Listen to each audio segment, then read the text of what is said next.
biloko na biso tobatela mabele na biso tobatela yango biloko na biso tobatela mboka na biso tobatela. Très chers téléspectateurs, bonjour et bienvenue dans ce nouveau numéro de Pluralité.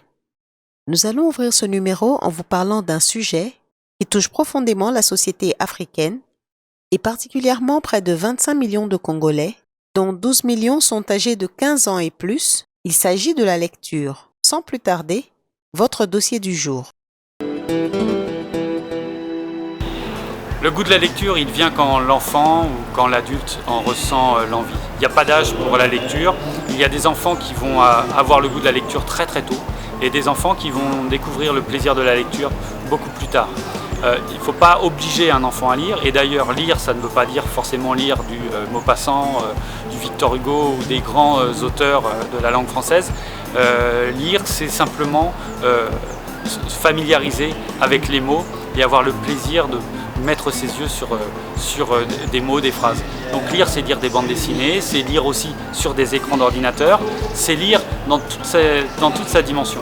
Ensuite, le goût de la littérature, parce que souvent, c'est ce qui nous inquiète, nous, en tant que parents, c'est est-ce que mon enfant aura le goût de la littérature? Est-ce qu'il va sortir de ses jeux électroniques? Est-ce qu'il va sortir de ses BD? Et est-ce qu'il va aller vers les grands auteurs qui vont lui permettre de se cultiver? Ça, c'est chacun de nous. Réfléchissons d'abord sur nous-mêmes. Qui aujourd'hui lit un livre, au moins un livre par semaine? Je ne suis pas sûr qu'il y ait tant de personnes qui lisent au moins un livre par semaine. Le goût de la lecture, il vient aussi par la transmission des parents. Des parents qui lisent beaucoup vont être des parents qui vont transmettre ce goût de la lecture. Et il y a un autre point qui est important, il faut lire aux enfants. Le goût de la lecture vient aussi du fait de lire aux enfants. Moi-même, j'ai un fils de 10 ans et depuis tout petit, nous lui lisons des livres et puis progressivement, alors lui, il est venu un peu plus tardivement sur le plaisir de la lecture, il l'a découvert très récemment. Sa grande sœur, qui elle a 14 ans, a découvert le plaisir de la lecture beaucoup plus tôt. Chaque enfant est unique et le plus important, c'est nous, parents, de lire, de leur montrer ce qu'est le plaisir de la lecture. Selon Wikipédia, l'État de Géorgie aux États-Unis est l'État le plus alphabétisé au monde et la RDC occupe la 151e place sur 182 pays répertoriés avec 66,8% d'alphabètes. Quelle conception le Congolais a-t-il de la lecture? C'est tout de suite avec l'enquête du jour.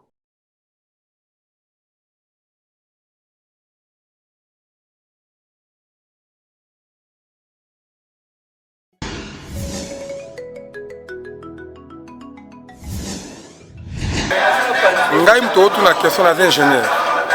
Et je suis ingénieur, je fais le TP, travaux publics, à l'INBTP. C'est puisque j'avais aimé classe. Kotanga, Nakokoma. En un mot, je vais vous répondre que c'est trop important. Puisque les lots, aujourd'hui, dans le site où on a secrétaire général. C'est puisque nous avons Kotanga, nous avons Kokoma. Alors j'en profite aussi, on a remercié mes parents. Puisque grâce à Nzambé, on a fait ce que j'ai fait. Pour moi, lire, ça sert à comprendre et à faciliter l'expression de mots et à s'exprimer aussi devant les gens et savoir aussi formuler des phrases et savoir aussi écrire aussi et communiquer aussi à d'autres personnes. C'est vraiment important de savoir lire et écrire aujourd'hui puisque si on veut être un humain développé, il faut savoir lire et écrire.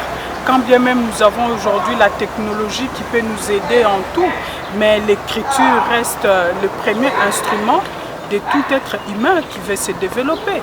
Vous n'allez pas envoyer votre demande d'emploi par SMS, sinon vous allez écrire une lettre.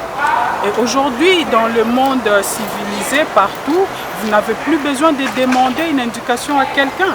Il suffit de savoir lire et vous trouvez toutes les indications sur le mur, au coin de rue, dans les aéroports, c'est tout. Moi, je profite de cette occasion pour vraiment inciter les mamans congolaises à reprendre encore les bancs de l'école, puisque étudier aujourd'hui n'a pas d'âge, hein. On ne doit pas avoir honte. On doit étudier pour ne pas être tout le temps derrière nos enfants est-ce que tu peux lire pour moi, est-ce que tu peux écrire pour moi. Avec toute la panoplie Internet, il y a des enfants qui perdent la notion de l'écriture, la notion des mots, et je crois qu'il est important que les écoles puissent améliorer ou pousser les élèves à pouvoir bien écrire, à pouvoir lire, parce que beaucoup ne lisent plus et beaucoup écrivent très mal. Sur le plan international, c'est l'intégration de l'enfant au milieu ambiant. La jeunesse, c'est l'avenir de demain. Donc l'enfant doit apprendre, il doit apprendre à lire et écrire pour qu'il puisse nous remplacer valablement et avec toute responsabilité. Aujourd'hui, un enfant, un adulte qui ne sait pas lire, qui ne sait pas écrire, est de toute façon extrêmement handicapé pour la suite de sa carrière, de sa vie. Donc l'alphabétisation, c'est comme boire et manger, c'est indispensable pour survivre dans ce monde. Donc c'est l'accès à l'éducation, l'accès aux médias, l'accès ici en RDC, les textes officiels sont en français. Donc effectivement sur le développement personnel ça a une incidence capitale parce que si on ne sait pas lire et qu'on ne sait pas écrire, on se sent coupé d'une partie du monde dans lequel on vit.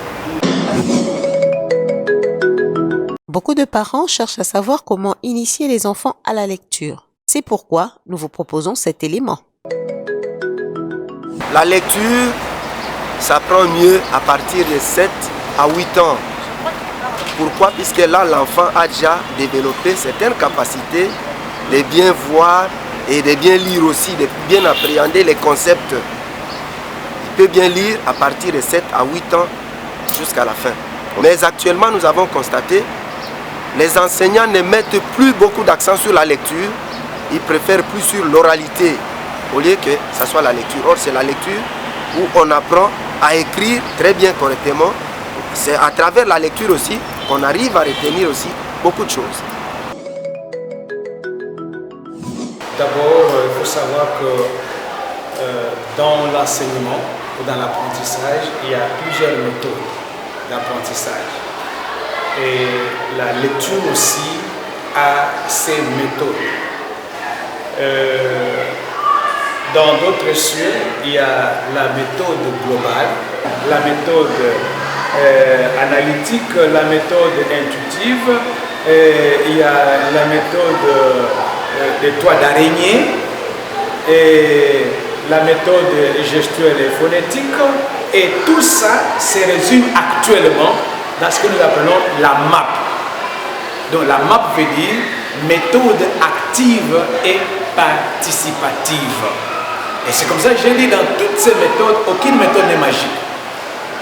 Aucune méthode. Donc la méthode est bonne s'il atteint l'objectif, s'il atteint le but. Et c'est comme ça que nous disons aucune méthode n'est magique. Et la méthode dépend de l'enseignant par rapport à l'évolution de sa classe. La méthode globale, c'est partir d'une idée, d'un mot, à la lettre ou au son.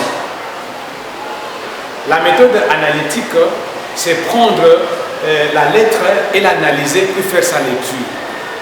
La méthode intuitive, le maître vient avec tous ces matériels qu'on appelle le matériel didactique. Lorsqu'il quitte avec le matériel à la maison, ce sont les matériels didactiques. Mais lorsqu'il commence à apprendre aux enfants, ça change, ça devient l'intuition. Les enfants sont capables de toucher, de palper et de comprendre la nature de ce matériel-là. La méthode gestuelle, c'est amener les enfants à lire avec geste. Et tout ça, toutes ces diverses méthodes se résument en méthode active et participative. C'est-à-dire l'enseignant doit faire participer ses apprenants à la leçon. Il ne faut pas que la classe soit morte. Il faut qu'il y ait ce que nous appelons l'animation pédagogique. Pour apprendre à lire à l'enfant, l'enseignant qui va faire lire l'enfant le son I, la d'autres sœur dira la voyelle I, doit avoir avec lui son matériel. Il peut avoir un matériel concret S'il n'en a pas, il fait le matériel semi-concret. Comme ça y est là, c'est le semi-concret. Et lorsque l'enfant sent, voit que ça c'est le nid, lui-même dit le nid. Ça c'est la pipe, il dit la pipe, le nid, par exemple une tulipe. Et là, le maître demande à l'enfant de ressortir le son qui se répète, qui revient souvent à l'audition. Tulipe, lit, pipe, nid. Et l'enfant dira, c'est le son I, j'entends le son I. C'est pourquoi nous l'appelons son, parce que ça quitte de l'extérieur pour l'intérieur. Et ça devient un son, le son I. Alors à ce moment-là, le maître va prendre tous ces I avec les deux caractères, le caractère cursif et le caractère imprimé. Il va mettre au tableau et les enfants vont commencer à lire. Et comme chez nous ici, c'est la lecture gestuelle, le I, il viendrait faire comme ça. I,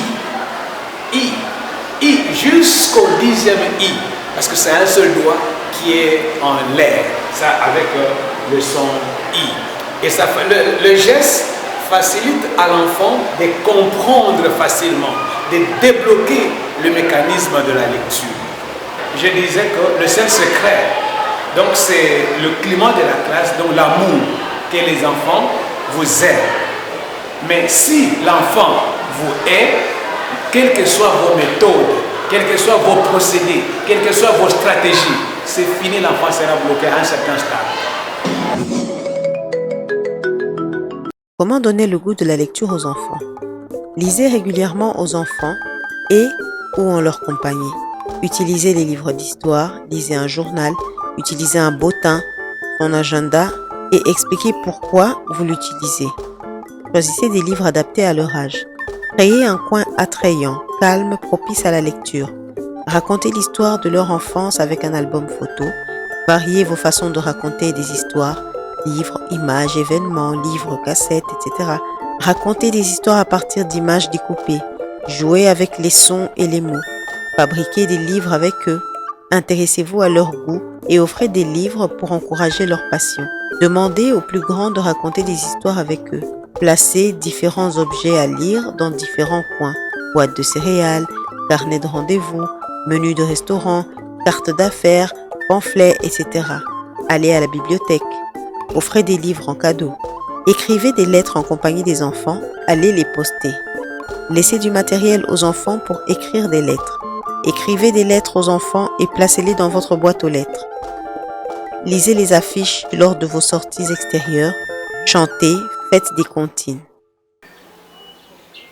Combien y a-t-il d'instruments de musique pour ce petit concert en famille? Où est la guitare? Combien de livres sont posés sur la table? Que tient dans sa main le petit garçon à la chemise bleue? Je m'appelle Yota Magalia Opela. J'étudie à Samuel Lévy et j'aime la lecture. Record battu pour le Nigeria qui vient de remporter le plus long marathon de lecture homologué par le livre Guinness des records. Samedi 3 mars 2018 à 15h30, dans une salle de la librairie de Yaba à Lagos, Bayode Treasures Olawunmi a surpassé le record de 113 heures en lisant plus de 120 heures d'affilée à voix haute. Un record pour cet employé nigérian qui entend ainsi sensibiliser les jeunes à l'importance de la lecture. 17 ouvrages déclamés pendant 120 heures. C'est le plus long marathon de lecture jamais réalisé au monde. L'auteur qui a vendu le plus de livres est Agatha Christie. On estime qu'elle a vendu plus de 2 milliards de livres. Les livres les plus populaires de tous les temps sont la Bible et le Coran. Les copies sont estimées à plusieurs milliards, suivies par les citations du président Mao Zedong, plus connu sous le nom de Petit Livre Rouge. Vente estimée à 900 millions.